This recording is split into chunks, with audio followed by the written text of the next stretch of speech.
అలానే మిసేశ్వరం కేంద్ర ప్రభుత్వం ప్రభుత్వ రంగ సంస్థలు జాతీయ బ్యాంకుల్లో వాటాన్ని అమ్మేసేటువంటి దానికి సిద్ధమవుతోంది. ఆ మేరకు అఫీషియల్గా నిర్ణయం తీసుకున్నారు. ఇది మీకు ఎలా తెలుసు అని చెప్పి అడగచ్చు. ఇంతకు ముందు కూడా నేను బ్యాంకుల వేలం అని చెప్పి ఒక వీడియో చేసినప్పుడు మీకే తెలుస్తాయా అన్ని విషయాలు అని చెప్పి కొంతమంది నన్ను కామెంట్స్ రూపంలో అడగడం జరిగింది. కొంతమంది ఫోన్లు కూడా చేశారు. కానీ ఇది వాస్తవము అనేది మీరు రిఫర్ చేసుకోవచ్చు. కేంద్ర ఆర్థిక శాఖ మంత్రి, ఆర్బీఐ, నీతి ఆయోగ్ ఈ రిపోర్ట్స్ని మీరు చూడండి. చూస్తే బ్యాంకుల్ని ప్రైవేటైజేషన్ చేస్తున్నారా లేదా, ఆ ప్రక్రియకి శ్రీకారం చుట్టారా లేదా అనేది మీకు స్పష్టంగా అర్థమవుతుంది. నాకున్నటువంటి ఇన్ఫర్మేషను నేను రిఫర్ చేసిన దాని ప్రకారం ఐడిబిఐ బ్యాంకు, ఈ బ్యాంకులో దాదాపు 60% ప్రభుత్వ అంటే కేంద్ర ప్రభుత్వం, అలాగే ఎల్ఐసి మొత్తం వాటా 60%ని ప్రైవేట్కి విక్రయిస్తుంది. ఇది విదేశీ కంపెనీలు కొనుగోలు చేస్తున్నాయి. విదేశీ కార్పొరేట్ సంస్థలు ఈ 60%ని కొనుగోలు చేస్తూ ఉన్నాయి. సెప్టెంబర్లో కంప్లీట్గా ఐడిబిఐ బ్యాంకు ప్రైవేటు పరం కాబోతూ ఉంది. లాస్ట్కి మేనేజ్మెంట్తో సహా ప్రైవేటు వాళ్ళ చేతుల్లోకి వెళ్ళబోతుంది. ఇది కావాలంటే మీరు రిఫర్ చేసుకోవచ్చు. నాకున్నటువంటి రకరకాల సోర్స్ ద్వారా నేను ఇంటర్నెట్లో ఆర్టిఫిషియల్ ఇంటెలిజెన్స్ ఇట్లా రకరకాల మార్గాల ద్వారా నేను అన్వేషించి అధ్యయనం చేసిన తర్వాతనే నేను మీకు ఇది తెలియజేస్తున్నాను. ఇక సెంట్రల్ బ్యాంకులో ఉన్నటువంటి వాటాలో 8% ఇప్పటికే అమ్మివేశారు. మేలో ఇది అమ్మేశారు సెంట్రల్ బ్యాంకులో. అలాగే bank of Maharashtra, Indian overseas bank దీంట్లో కూడా వాటాల్ని విక్రయించినట్టు మీకు రకరకాల సోర్స్ ద్వారా సమాచారం అందుతుంది. మీరు కూడా అన్వేషిస్తే.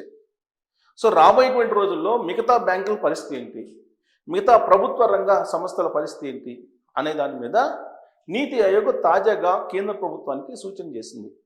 అదే విషయాన్ని కేంద్ర ఆర్థిక శాఖ మంత్రి నిర్మలా సీతారామన్ గారు కూడా చెప్పారు. నీతి ఆయోగ్ ఏం చెప్పింది, బ్యాంకుల్ని ప్రైవేటైజేషన్ చేయమంది.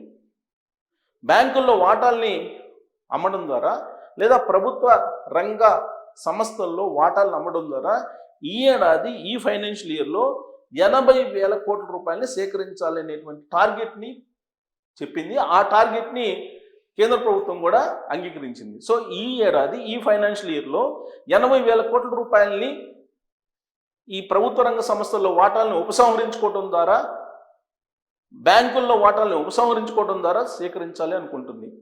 దీన్ని వాటాల ఉపసంహరణ అని చెప్పి కేంద్ర ప్రభుత్వం చెప్తుంది. బ్యాంక్ ఎంప్లాయీస్ ఏమంటున్నారంటే దీన్ని ప్రైవేటైజేషన్ చేసేటువంటి దానికి తొలి స్టెప్ అని చెప్పి అంటూ ఉన్నారు. దీంట్లో 2 రకాలు. ఒకటి offer for sale, 2 strategic sale.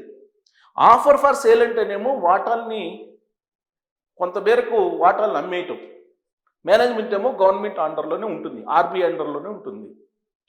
Strategic sale అంటేనేమో టోటల్గా ఉన్నటువంటి వాటాల్ని పూర్తిగా అమ్మడం ద్వారా మేనేజ్మెంట్ హక్కులను కూడా ప్రైవేట్ కంపెనీలకు అప్పచెప్పడం.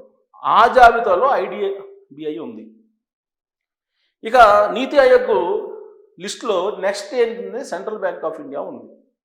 నీతి ఆయోగ్ లిస్టులో సెంట్రల్ బ్యాంక్ ఆఫ్ ఇండియా కంప్లీట్గా మేనేజ్మెంట్ ప్రైవేట్ది రాబోతుంది అనేటువంటి విషయాన్ని చెప్తూ ఉన్నారు. అలాగే ఇండియన్ ఓవర్సీస్ బ్యాంక్, ఈ 2 బ్యాంకుల్ని ఈ ఏడాదే ఆ వాటాలను కంప్లీట్గా అమ్ముకోవడంతో పాటు మేనేజ్మెంట్ని కూడా ప్రైవేట్ సంస్థలకి అప్పచెప్పేటువంటి ప్రయత్నం చేస్తుంది. ఇప్పటికే మీరు చూస్తే ఇప్పటికే ఇతర దేశాలకు సంబంధించినటువంటి కార్పొరేట్ కంపెనీలు ఈ వాటాలను కొనుగోలు చేయడం ద్వారా బ్యాంకుల్ని తమ ఆధీనంలో తీసుకోవడానికి, తన మేనేజ్మెంట్లో తీసుకోవడానికి సిద్ధపడుతుంది. ఆ కంపెనీలు ఏమి ఉన్నాయంటే ఫెయిర్ ఫాక్స్ ఫైనాన్షియల్ హోల్డింగ్స్ ఇదొకటి, ఎమిరేట్స్ ఎన్బిడి ఈ 2 సంస్థలు ఈ బ్యాంకుల్ని కొనుగోలు చేయడానికి సిద్ధం అవుతూ ఉన్నాయి. ఆల్రెడీ ఐడిబిఐకి సంబంధించినటువంటి 60% ఉన్నటువంటి వాటాని కరెక్ట్గా చెప్పాలంటే ఎంత వాటా ఉంది ఇది ఐడిబిఐకి సంబంధించి 60.72% ఉన్నటువంటి వాటాల్ని ఎల్ఐసి కేంద్ర ప్రభుత్వం అమ్మేస్తుంది. సో కాబట్టి ఇతర దేశాలకు సంబంధించినటువంటి కార్పొరేట్ కంపెనీలు వచ్చి కొనుగోలు చేస్తున్నాయి. మరి అప్పుడు డిపాజిట్ల పరిస్థితి ఏంది? డిపాజిట్దారులు ఈ ప్రైవేట్ బ్యాంకుల్ని, ప్రైవేట్ మేనేజ్మెంట్స్ని ఎలా నమ్మాలి అనేటువంటి ఒక సందిగ్ధం వస్తుంది. అందుకే ఇప్పుడు కేంద్ర ప్రభుత్వం ఆర్బీఐ ఏం చెప్తుందంటే, ఇప్పుడున్నటువంటి డిపాజిట్ల మీద 5 లక్షల బీమా ఉంది, కాబట్టి మీకు ఎలాంటి డోకా లేదు, ఆర్బీఐ నామ్స్ని పాటిస్తూనే ఉంటాయి అని చెప్పి చెప్తుంది. ఒక్కసారి ప్రైవేట్ మేనేజ్మెంట్కి వెళ్ళిన తర్వాత బ్యాంకులు అప్పుడు గవర్నమెంట్కి సంబంధించినటువంటి నామ్స్ని పాటిస్తాయా? ఇప్పుడే గవర్నమెంట్ ఆధీనంలో ఉంటేనే సక్రమంగా ప్రైవేట్ బ్యాంకులు ఏవైతే ఉన్నాయో అవి ఐసిఐసిఐ బ్యాంక్ కానీ లేదంటే హెచ్డిఎఫ్సి కానీ ఇవన్నీ కూడా ఎలా వ్యవహరిస్తున్నాయి, ఎలాంటి సర్వీసులు అందిస్తున్నాయి అనేది మనం చూస్తున్నాం. ఇవాళ ప్రభుత్వ బ్యాంకులు, ఎస్బీఐ కానీ ఈ బ్యాంకులు అందిస్తున్నటువంటి సేవలు ఎలా ఉన్నాయి? ప్రభుత్వానికి సంబంధించినటువంటి ప్రాధాన్యతలు అనుసరిస్తాయి. అవి ప్రభుత్వానికి సంబంధించిన పథకాలు వాటన్నిటిని మానిటరింగ్ చేస్తాయి.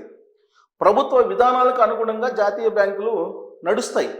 ఒకసారి ప్రైవేటైజేషన్ అయిపోయిన తర్వాత వాళ్ళు ప్రభుత్వాలు చెప్పేటువంటి లేదా ప్రభుత్వ ప్రాధాన్యతలు ఏవైతే ఉన్నాయో వాటిని అనుసరించాల్సినటువంటి అవసరం ఉందా అనేటువంటి ప్రశ్న వేసుకుంటే లేదు అని చెప్పి చాలా క్లియర్గా ఎవరికైనా అర్థమవుతుంది. మరి ఆర్బీఐ ఒప్పుకుంటుంది, కేంద్ర ప్రభుత్వం ఒప్పుకుంటుంది, నీతి ఆయోగ్ చెప్తుంది. ఇలాంటి సందర్భంలో ప్రభుత్వ రంగ సంస్థలు, ప్రభుత్వ రంగ బ్యాంకులు ప్రైవేట్ కావడం అనివార్యం. ప్రభుత్వ రంగ సంస్థలను కూడా విడతల వారీగా అమ్మడానికి కేంద్ర ప్రభుత్వం సిద్ధమవుతుంది. ఆ మేరకు జాబితాను కూడా తయారు చేశారు. చాలా పెద్ద జాబితా ఉంది ప్రభుత్వ రంగ సంస్థల్ని. ఒకప్పుడు ప్రభుత్వ రంగ సంస్థల్ని పెద్ద ఎత్తున ఏర్పాటు చేశారు స్వాతంత్ర్యం వచ్చిన తర్వాత. బ్యాంకులు మోసం చేస్తున్నాయి ప్రజలను అనేటువంటి ఉద్దేశంతో ఆ రోజున ప్రధానమంత్రిగా ఉన్నటువంటి ఇందిరాగాంధీ గారు జాతీయం చేసింది బ్యాంకుల్ని. అంటే ప్రభుత్వ ఆధీనంలో తీసుకుంది, జాతీయం చేసింది. మరి ఇప్పుడేం జరుగుతుంది? పూర్తి రివర్స్ జరుగుతుంది. ప్రభుత్వ రంగ సంస్థల్లో వాటాలను ఉపసంహరించుకోవడం, ప్రభుత్వ రంగ సంస్థలుగా ఉన్నటువంటి బ్యాంకుల్ని వాటాలని అమ్మేసేసి చేతులు దులుపుకునే కార్యక్రమం చేస్తుంది. ఈ ఏడాది 80,000 కోట్లు టార్గెట్గా పెట్టుకున్నారు. మరి ఇంత టార్గెట్ ఎందుకు పెట్టుకున్నారు? 80,000 కోట్లు. ప్రస్తుతం 300 లక్షల కోట్ల రూపాయలు అప్పు ఉంది భారత ప్రభుత్వం. దాంట్లో 200 కోట్ల రూపాయలు రాష్ట్ర ప్రభుత్వానికి సంబంధించినటువంటి అప్పులు ఉన్నాయి. మరి వీటిని తీర్చాలని అంటే ఈ పని చేయాల్సిందే. ప్రపంచ బ్యాంకుకి కట్టాలి కదా, ప్రపంచ బ్యాంకుకి కట్టకపోతే ఒప్పుకోరు కదా. మరి ఇప్పటికీ కూడా కేంద్ర రాష్ట్ర ప్రభుత్వాలు అప్పులు తీసుకొచ్చే ప్రభుత్వాలు నడుపుతూ ఉన్నాయి. జీతాలకి, పెన్షన్లకి, బత్యాలకి తీసుకొచ్చినట్టు అప్పుకి వడ్డీ కట్టడానికి మాత్రమే సరిపోతున్నాయి కేంద్ర ప్రభుత్వానికి కానీ రాష్ట్ర ప్రభుత్వాలకు కానీ. ఆ కారణం చేత ఇప్పుడు ప్రభుత్వ రంగ సంస్థల్ని, ప్రభుత్వ బ్యాంకుల్ని ఒక రకంగా విక్రయిస్తున్నాయి, వేలం వేస్తుంది కేంద్ర ప్రభుత్వం అని చెప్పి చెప్పొచ్చు. నీతి ఆయోగ్ సూచనలు కనుక పరిగణలోకి తీసుకుంటే. ఇలాంటి పరిణామం ఎందుకు దాపురించింది? ప్రభుత్వంలో ఉండేటువంటి ఎగ్జిక్యూటివ్ సిస్టమ్, ఆ సిస్టంలో ఉండేటువంటి కొంతమంది అవినీతి పరులు కారణంగా ఇలాంటి పరిస్థితి వచ్చింది. నేను చాలా కాలం నుంచి మిమ్మల్ని అప్రమత్తం చేస్తున్నా, మీరు నన్ను ప్రశ్నిస్తూ ఉన్నారు, నన్ను విమర్శిస్తున్నారు. అయినప్పటికీ నేను ఎందుకు చెప్తున్నా అంటే ఒక బాధ్యతతో ఉన్న జర్నలిస్ట్గా ఇలాంటి పరిస్థితి వస్తుందని తెలుసు. నాకు ఎంతో కొంత 30 సంవత్సరాల నుంచి జర్నలిజంలో ఉన్నాను కాబట్టి నాకు కొద్దిగా నాలెడ్జ్ ఉంది కాబట్టి నేను ముందు ఏం జరగబోతుంది అనేది చెప్తున్నా. అవినీతి పరులైనటువంటి ఉద్యోగులు, అవినీతి పరులైనటువంటి పొలిటీషియన్స్ తోటి కలిసి దేశాన్ని, రాష్ట్రాలని అప్పుల పాలు చేశారు. ఇవాళ సంక్షోభంలో ఉన్నారు, సంక్షోభంలో దేశాన్ని తీసుకెళ్లారు. ఆ కారణం చేతనే ఇప్పుడు అమ్ముకోవాల్సిన పరిస్థితి వచ్చింది. ఆంధ్రప్రదేశ్లో సెక్రటేరియట్ని గత ప్రభుత్వం తాకట్టు పెట్టి అప్పు తీసుకొచ్చింది. ఎందుకు పెట్టారని అంటే, ఏం తాకట్టు పెట్టుకునే తప్పేంది అని చెప్పి అన్నారు. సో ఇలాంటి పరిస్థితి దేశంలో కూడా రాబోతుంది, ఆల్రెడీ స్టార్ట్ అయింది. దీనికి కారణం కర్త, కర్మ, క్రియ అవినీతి పరులైనటువంటి కొంతమంది ఉద్యోగులు, ఎగ్జిక్యూటివ్ సిస్టంలో ఉండేటువంటి కొంతమంది ఉద్యోగులు, దగాకోర్లు. వీళ్ళ కారణంగా దేశాలు, రాష్ట్రాలు సంక్షోభంలో కూలిపోతున్నాయి. రాబోయే రోజుల్లో సివిల్ వార్ వచ్చినా ఆశ్చర్యపోసలేదని నేను చెప్పడం కాదు, ఆర్థికవేత్తలు చెప్తున్నారు. సో ఇప్పటికైనా ప్రభుత్వ ఉద్యోగులు, అవినీతి పరులు ఎవరైతే ఉన్నారో వాళ్ళు మనసు మార్చుకొని ఈ దేశాన్ని, ఈ రాష్ట్రాలని సక్రమ మార్గంలో పెట్టాలనేటువంటి ఆలోచన చేయకపోతే మీ వరకు కూడా వస్తుంది, మీ వరకు కూడా వస్తుంది. మీరు రోడ్డును పడాల్సి వస్తుంది, మీరు కరువు కూరలో చిక్కుకోవాల్సి వస్తుంది, సంక్షోభంలో మీరు కూడా ఖచ్చితంగా బాధపడాల్సి వస్తుంది. ఇప్పుడు నేను చెప్పినటువంటి రిపోర్టు మీరు చెక్ చేసుకోవచ్చు. ప్రభుత్వం బ్యాంకుల్ని, ప్రభుత్వ రంగ సంస్థల్ని, వాటాల్ని ఉపసంహరించుకుంటుందంటే అమ్మడానికి సిద్ధపడుతుంది. నీతి ఆయోగ్ కూడా దానికి సై అంది. కాబట్టి మీరు దీని మీద మీరు సీరియస్గా ఆలోచించాలి. కనీసం ఇప్పటికైనా మీరు కళ్ళు తెరిచి మీరు ఏం చేయాలనో అది నిజాయితీగా చేస్తూ అలవాటు చేసుకోవాలి. లేదంటే ఈ రాష్ట్ర కేంద్ర ప్రభుత్వాలు అప్పుల ఊబిలోకి మిమ్మల్ని దించుతాయి. మీకు జీతాలు కూడా ఉండవు, బచ్చాలు ఉండవు, రిటైర్మెంట్ పెన్షన్లు ఉండవు, ఏమీ ఉండవు రాబోయే రోజుల్లో. ఇది తథ్యం. శ్రీలంకను చూపిస్తున్నారు అందరూ. శ్రీలంక పరిస్థితి రాబోతుందని చెప్పి ఇప్పుడు ఈ వాటాల ఉపసంహరణ అని వాళ్ళు అంటున్నారు నైస్గా. నేనేమంటానంటే వాటాలు కాదు, మొత్తం ప్రభుత్వ సంస్థల్ని విడతల వారీగా ముక్కలు ముక్కలుగా వేలమేయబోతున్నారు అనేది నీతి ఆయోగ్ రిపోర్టు, నీతి ఆయోగ్ సూచనలు, ఆర్బీఐ గైడ్లైన్స్, ఆర్థిక శాఖ మంత్రి చెప్తున్నటువంటి వ్యాఖ్యలను బట్టి అర్థమవుతుంది. సో మీకేం అర్థమవుతుంది దీంట్లో అనే దాని మీద మీరు కామెంట్ చేయొచ్చు. Thank you.